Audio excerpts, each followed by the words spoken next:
Science forms. पिछली क्लासों में अपन ने पढ़ा था सीएडी के बारे में कि सीएडी क्या होता है, ठीक है, इसकी क्या क्या कंडीशंस होती है और किस तरह से इसके अंदर क्या क्या कॉज रहते हैं, क्या इसकी पैथोफिजियोलॉजी होती है, एथेरोस्क्लेरोसिस क्या होता है, उसकी पैथोफिजियोलॉजी क्या होती है, ये अपन ने पिछली वीडियो में पढ़ा था। अगर आप ये वीडियो देखना स्टार्ट करो तो मैं आपको सजेस्ट करूंगा आप इससे पहले की वीडियो जरूर देख लें, और अगर आपको पहले की वीडियो नहीं मिली है तो आप डिस्क्रिप्शन बॉक्स में जाके देख सकते हैं, मैंने उस पिछली वीडियो की लिंक दे रखी है, ठीक है। तो आज अपन बात करेंगे सीएडी की दूसरी कंडीशन, एंजाइना पेक्टोरिस, ठीक है। सीएडी में अपन ने पढ़ा था 3 कंडीशन मेनली आती है, सबसे पहले एथेरोस्क्लेरोसिस, दूसरी एंजाइना पेक्टोरिस और तीसरी एमआई मायोकार्डिक इंफारेक्शन, ठीक है। अगर बात करोगे आप सीएडी की सेकंड कंडीशन एंजाइना पेक्टोरिस, तो आप सबको पता, नाम से पता चल जाए एंजाइना, एंजाइना का मतलब होता है पेन, पेक्टोरिस, पेक्टोरिस मतलब चेस्ट मसल्स, ठीक है। तो चेस्ट मसल्स के अंदर पेन होना क्या कहलाता है, एंजाइना पेक्टोरिस, ठीक है। अगर इसके अंदर अपन बात करें तो chest pain resulting from myocardial ischaemia, ज्यादातर जो एंजाइना पेक्टोरिस है वो मायोकार्डियल इन्फ्रैक्शन से पहले यानी एमआई से पहले की कंडीशन है। यानी अगर किसी पर्सन के मायोकार्डियल मसल्स के अंदर ऑक्सीजन की कमी हो रही है या जितनी ऑक्सीजन की डिमांड है उतनी डिमांड नहीं पहुंच पा रही है, तो वो क्या है, एंजाइना पेक्टोरिस होगा उसको, यानी उसको चेस्ट मसल्स में पेन होगा, तो वो इसको इंडिकेट करेगा एंजाइना पेक्टोरिस, जो कि सेकंड कंडीशन है सीएडी की। अपन ने पिछले वीडियो में बात करी थी कि जब सीएडी के अंदर एथेरोस्क्लेरोसिस होता है यानी वेसल्स के अंदर ब्लॉकेज आता है, उसके कारण ब्लड सप्लाई और ऑक्सीजन सप्लाई कम होती है, किसको, मायोकार्डियल मसल्स को, जिसके कारण वहां पे पेन होता है, जिसको बोलते हैं अपन angina pectoris. It is caused by inadequate supply of blood, inadequate supply of blood and O2 to myocardium, यानी ऑक्सीजन की और ब्लड की डिक्रीज सप्लाई, जितनी डिमांड है उसकी सप्लाई ना होना है। यानी अगर अपन बात करें यहाँ पे तो O2 सप्लाई और O2 की डिमांड,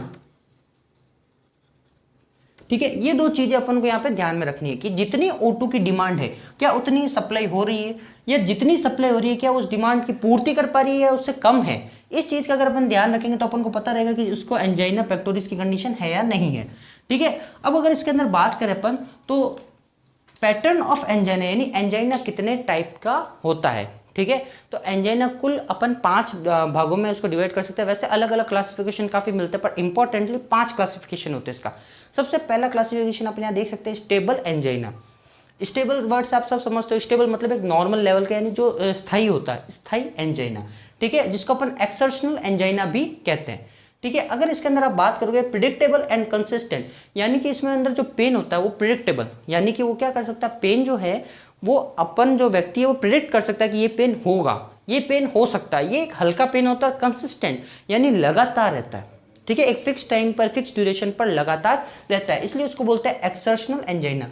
और ये हमेशा जो एंजाइना होता है वो इमोशन या फिर किसी तरह के एंगर या स्ट्रेस के कारण होता है। आप देखते हैं कई लोग अपन देखते हैं, जैसे टीवी सीरियल्स में भी देखते हैं और नॉर्मल लाइफ में भी देखते हैं, जब पर्सन को ज़्यादा एंगर आता है या वो काफ़ी स्ट्रेस में होता है तो उस टाइम पर्सन को चेस्ट के अंदर पेन होता है, जिसको अपन बोलते हैं स्टेबल एंजाइना या फिर एक्सर्शनल एंजाइना, जो इमोशन से रिलेटेड है और जो ही रिलेटेड है किसी भी तरह के स्ट्रेस से या किसी भी तरह के इमोशनल अकरेंस से, यानी कि उसका इमोशन लेवल अगर डिस्टर्बेंस होता है तो उसको स्टेबल एंजाइना होने के चांस रहते हैं। और ये एंजाइना हमेशा रिलीव हो जाता है नाइट्रोग्लिसरीन, जिसको अपन शॉर्ट फॉर्म में लिखते हैं NTG, यानी नाइट्रोग्लिसरीन के द्वारा या फिर रेस्ट करने पर पेशेंट की जो ये स्टेबल एंजाइना वो क्या हो जाता है, रिलीव हो जाता है, वो क्या हो जाता है, सही हो जाता है, ठीक है। सेकंड अगर बात करते हैं अनस्टेबल एंजाइना की, ठीक है, अनस्टेबल एंजाइना स्टेबल का अपोजिट, यानी कि स्टेबल तो स्थायी है, अनस्टेबल जो स्थायी नहीं रहता, इसको बोलते हैं प्री इन्फ्रैक्शन एंजाइना, यानी एमआई से पहले जो एंजाइना का जो टाइप आता है वो होता है अनस्टेबल एंजाइना। क्यों, क्योंकि ये हमेशा क्या होता है, अनप्रिडिक्टेबल डिग्री तक होता है। अब इसका लेवल क्या रहेगा एंजाइना का वो कोई नहीं कह सकता, ये ज्यादा डिग्री में भी पेन हो सकता है, कम डिग्री में पेन हो सकता है हल्का ही पेन हो, थोड़ी देर में रिलीव हो जाए, हो सकता है लॉन्ग ड्यूरेशन तक पेन रहे और वो वापस ठीक ना हो। तो ऐसी कंडीशन को अपन बोलते हैं अनस्टेबल एंजाइना या प्री इन्फ्रैक्शन एंजाइना, जो हमेशा अनप्रिडिक्टेबल डिग्री तक होता है और ये भी इमोशन के साथ साथ क्या होता है, इंक्रीज होता है, और ड्यूरिंग द टाइम यानी जितना उसका टाइम पीरियड लंबा रहेगा उतना ही इसके एपिसोड क्या होंगे, लॉन्ग होंगे, ठीक है। और ये कभी भी एनटीजी से रिलीव नहीं। तो अभी अपन ने बात करी थी एंजाइना के 2 टाइप्स के बारे में, अब ये तीसरा टाइप वेरिएंट एंजाइना, ठीक है, जिसको बोलते हैं प्रिजमेंटल एंजाइना। वेरिएंट एंजाइना नाम से पता चलता है वेरियस, जो क्या करता है, किसी भी तरह का वेरिएशन जिसमें बार बार आता है पेन के अंदर, ठीक है ना। इसको प्रिजमेंटल इसलिए कहा गया क्योंकि कोरोनरी आर्टरी स्पाज्म के कारण होता है, ठीक है ना।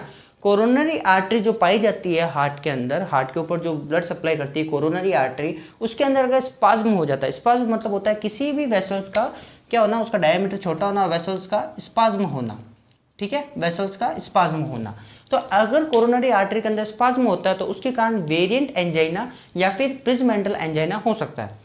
अब अगर कोरोनरी आर्टरी के अंदर स्पाज्म होता है इसलिए इसका नाम रखा गया वेसोप्लास्टिक एंजाइना, ठीक है ना। इसका जो तीसरा नाम है वो है वेसोप्लास्टिक एंजाइना, यानी इस एंजाइना के 3 नाम से जाना जाता है, वेरिएंट एंजाइना, प्रिजमेंटल एंजाइना और वेसोप्लास्टिक एंजाइना।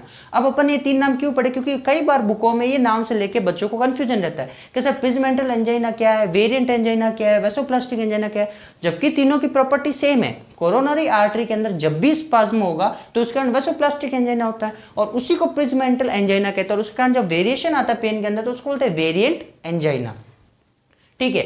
इसका अटैक जो होता है, यानी जो अटैक इसका टाइमिंग पीरियड होता है पेन का, वो हमेशा लॉन्ग टाइम तक रहता है, ठीक है ना, काफी लंबे समय तक रहता है। और जब पेशेंट आराम कर रहा हो तब भी उसको ये पेन हो सकता है। मान लो ड्यूरिंग नाइट अगर पेशेंट आराम कर रहा है तो भी उसको इस तरह का पेन एंजाइना हो सकता है, ठीक है। इसके अलावा इसके अंदर अगर आप ईसीजी करोगे तो उसके अंदर अगर आप चेक कर सकते हो कि एसटी सेगमेंट के अंदर क्या आएगा, एलिवेशन आएगा।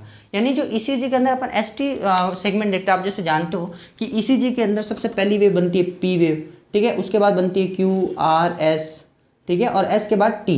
तो जो अपना एस टी सेगमेंट होगा यानी एस टी सेगमेंट, इसके अंदर क्या पाया जाएगा, एलिवेशन पाया जाएगा, यानी ये एस टी सेगमेंट इस तरह से हल्का एलिवेट होगा। यानी कि एस टी सेगमेंट के एलिवेशन के कारण यहाँ पे क्या हो सकता है, अपन पहचान सकते हैं कि उसको वेरिएंट एंजाइना या फिर वेसोप्लास्टिक एंजाइना है, ठीक है।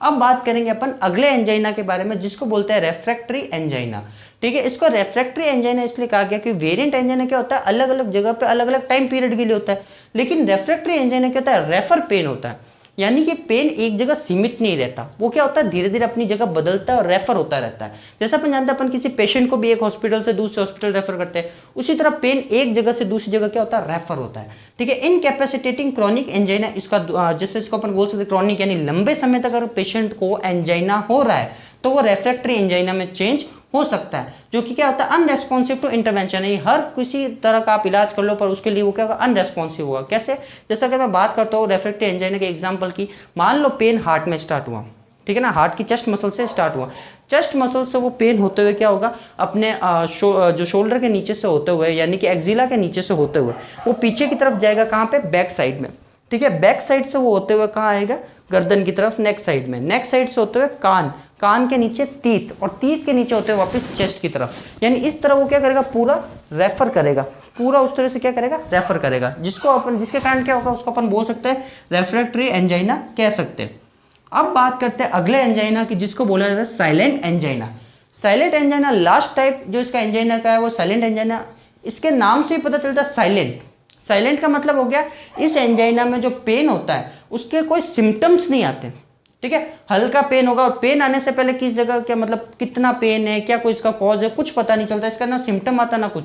लेकिन इसका जो पेन का जो कह सकते हैं अपन डिग्री होती है, पेन की डिग्री वो बहुत लोएस्ट होती है। लोएस्ट का मतलब पेशेंट को अगर पेन हो भी रहा है ना तो उसको महसूस ही नहीं होगा कि उसको पेन हुआ है, उसको बोलते हैं साइलेंट एंजाइना। और इसको सिर्फ और सिर्फ ईसीजी वेरिएशन से ही डायग्नोस किया जा सकता है। अगर अपन पेशेंट का ईसीजी लेंगे तो ईसीजी में क्या आएगा, वेरिएशन आएगा, जिसका मतलब अपन कह सकते हैं उसको साइलेंट एंजाइना है, यानी उसको पेन नहीं हो रहा है लेकिन उसका ईसीजी क्या हो रहा है, वेराइज हो रहा है, इसलिए इसको नो सिम्टम एंजाइना कहते हैं, ठीक है। बात करें ईटियोलॉजी की, ठीक है, ईटियोलॉजी की, तो एंजाइना पेक्टोरिस की ईटियोलॉजी के अंदर मेन आपको 3 पॉइंट्स का ध्यान रखना है।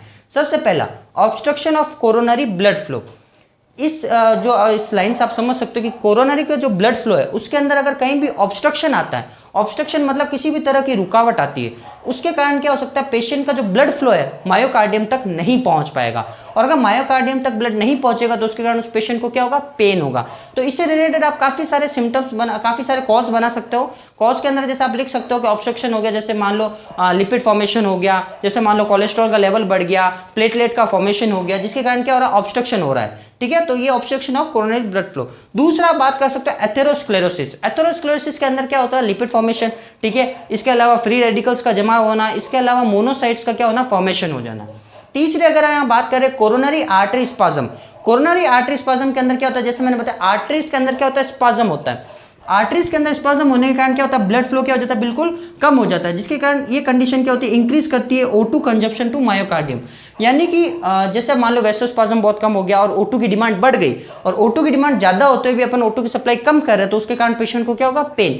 साथ ही साथ वहाँ पे क्या होगा, O2 की कंजप्शन भी बढ़ जाती है, क्योंकि अगर वैसोस्पाज्म हुआ है तो उसके कारण क्या होगा, ब्लड फ्लो क्या पहुंचेगा, कम पहुंचेगा, और अगर ब्लड फ्लो कम पहुंचेगा तो हार्ट को क्या करना पड़ेगा, काम ज़्यादा करना पड़ेगा, और अगर हार्ट ज़्यादा काम करेगा तो उसकी ऑक्सीजन की जो खपत है वो क्या होगी, बढ़ेगी, ऑक्सीजन का कंजप्शन बढ़ेगा। अगर ऑक्सीजन का कंजप्शन वहां पे बढ़ता है तो उसकी डिमांड बढ़ेगी, और उसकी सप्लाई क्या वैसे ही कम है और डिमांड बढ़ती जा रही है, जिसके कारण भी क्या हो सकता है, उसको एंजाइना पेक्टोरिस। तो ये मेन 3 आपको इटियोलॉजी ध्यान में रखनी है कि अपन को ये 3 पॉइंट ध्यान में रखने की क्या क्या ऐसे पॉइंट है जिसके कारण उसको क्या हो सकता है, एंजाइना पेक्टोरिस। तो अभी अपन ने बात करी थी एंजाइना पेक्टोरिस के टाइप्स के बारे में, ठीक है, और उसके इटियोलॉजी के बारे में। अब बात करेंगे अपन इसके साइन और सिम्टम, कि किस तरह के साइन और सिम्टम देखने को मिलते हैं एंजाइना पेक्टोरिस में, ठीक है। तो बात करें अगर पहले साइन सिम्टम की, जो मेन साइन सिम्टम है इसका वो है चेस्ट पेन, ठीक है। चेस्ट पेन यानी कि उसकी जो मैंने बोला था एंजाइना पेक्टोरिस, पेक्टोरिस का मतलब चेस्ट की मसल्स, तो चेस्ट की मसल्स में पेन होना यानी चेस्ट पेन। अब बाकी चेस्ट पेन और इस चेस्ट पेन में फ़र्क क्या रहता है, एंजाइना पेक्टोरिस और चेस्ट पेन में फ़र्क क्या है, तो यहाँ पे जो चेस्ट पेन होगा वो क्या होगा, सब स्टर्नल और स्क्वीजिंग इन नेचर होगा, यानी कि स्टर्नम से नीचे की तरफ, यानी सब स्टर्नल, और वहाँ पे स्क्वीजिंग यानी कि दबने का पेन, किसी भी तरह का जो चीज़ अपन स्क्वीज करते हैं, दबाते हैं, इतना मसल्स के अंदर ऐसा लगेगा स्क्वीजिंग हो रही है, मसल्स जो है वो आपस में क्या हो रही है, दब रही है।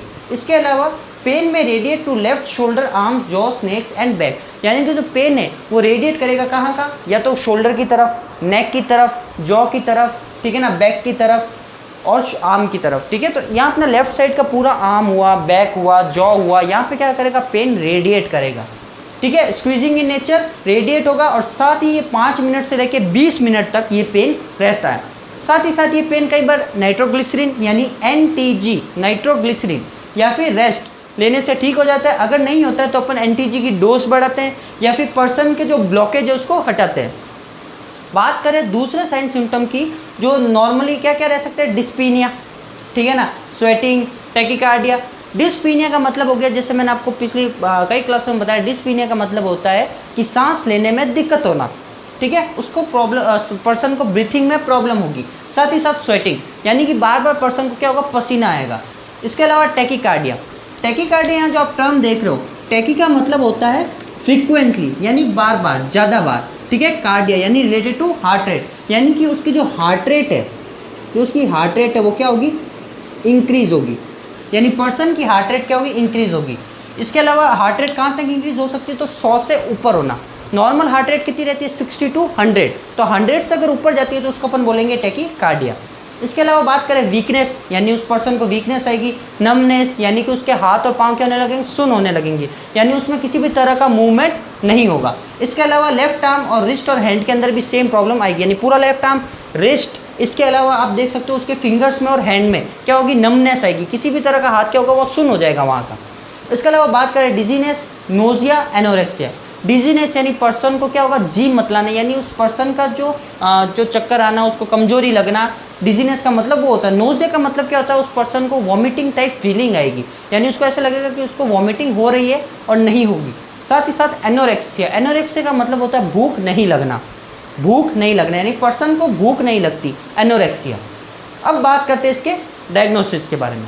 तो डायग्नोसिस के अंदर अगर नॉर्मल डायग्नोसिस अपन देखें तो हिस्ट्री कलेक्शन, फिजिकल एग्जामिनेशन, ठीक है। इसके अलावा अपन ने बात करी थी एथेरोस्क्लेरोसिस के लिए एंजियोग्राफी। इसके अलावा अपन बात करें तो ECG। अब जब ECG की अपन बात करते हैं तो ECG के अंदर मेन अपन जो देखते हैं वो देखते हैं ST सेगमेंट डिप्रेशन, यानी कि मैंने आपको जो टाइप्स बताया था उसमें बताया था ST सेगमेंट का एलिवेशन होता है, साथ ही साथ वहाँ पे डिप्रेशन भी होता है। अब जो डिप्रेशन की बात करें तो बच्चे कंफ्यूज होते हैं, सर हमारे तो हमने पढ़ा था ST सेगमेंट का एलिवेशन होता है, यहाँ पे डिप्रेशन क्यों हो रहा है। तो जब अपन ECG की वेव देखते हैं P, Q, R, S और T, P, Q, R, S और T, ये जो T वेव देखते हैं ना, T वेव, इस T वेव का क्या होता है, एलिवेशन होता है। T वेव का तो क्या होता है, यहाँ पे एलिवेशन होता है, ठीक है। और S वेव जो है, ये वाली जो ST वेव है, इसमें क्या पाया जाता है, डिप्रेशन, यानी ST सेगमेंट का तो पूरा क्या हो रहा है, एलिवेशन साइड में से दिख रहा है कि भाई ST सेगमेंट का एलिवेशन हो रहा है, बट लॉन्ग टाइम तक अगर ये चीज़ चलती है तो ST सेगमेंट की तरफ तो डिप्रेशन और T वेव का हमेशा क्या हो जाता है, एलिवेशन। इसलिए मैंने बोला ST सेगमेंट का डिप्रेस होना, साथ ही साथ T वेव का एलिवेशन होना। ये कुछ एक जो साइन अपन देख सकते हैं डायग्नोसिस के अंदर ECG लेते हो, यानी पर्सन की जब अपन ECG लेंगे तो उसमें मेनली अपन ये देखेंगे क्या ST सेगमेंट डिप्रेस है, क्या T वेव का एलिवेशन हो रहा है, या क्या पूरी ST सेगमेंट एक साथ क्या हो रही है, एलिवेट हो रही है। तो ये आपके थे साइन सिम्टम और ये थे आपके डायग्नोसिस। अब तक अपन ने जो टॉपिक करे हैं उसकी आपको नोट्स आपको मेरे इंस्टाग्राम आईडी पे मिल जाएंगे, जिसका लिंक आपको डिस्क्रिप्शन बॉक्स में नीचे मिल जाएगा।